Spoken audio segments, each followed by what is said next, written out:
Den formmæssige idé bag Arduino 9 har været at tage en skarp geometrisk figur, cylinderen, og så udskære detaljerne i den. Og det har faktisk givet en meget rolig og harmonisk ovn. Et klart sigte i udviklingsfasen har været at få så stort som muligt indkig til flammerne.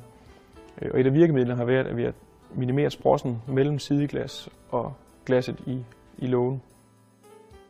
Det må faktisk gerne være, at man næsten føler, at man har tændt bål inde i stuen.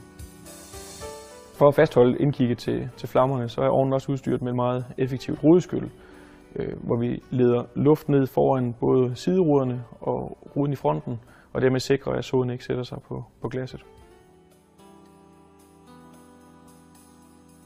Når jeg designer, så starter jeg med de overordnede linjer, med helheden, og derefter fokuserer jeg ind på detaljen. I en ovn som Arduino 9, der har det været detaljer som skjulte hængsler, usynlige svejsninger, pænt integrerede betjeningsgreb, afrundede hjørner på låge og på skuffe.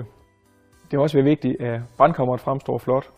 Derfor har vi arbejdet med et relief i isoleringspladerne, som understreger de vertikale linjer og fremhæver højden på brandkammeret. Udover det visuelle, så er funktionen jo mindst lige så vigtig. Blandt andet så har vi udstyret ovnen med Adduotronic-automatik. Med et enkelt træk så aktiverer man automatikken, og så sørger den selv for at regulere luften, sådan så man får den helt rette mængde luft til den ideelle forbrænding. Og i det daglige så giver det bare en helt enkel og let betjening.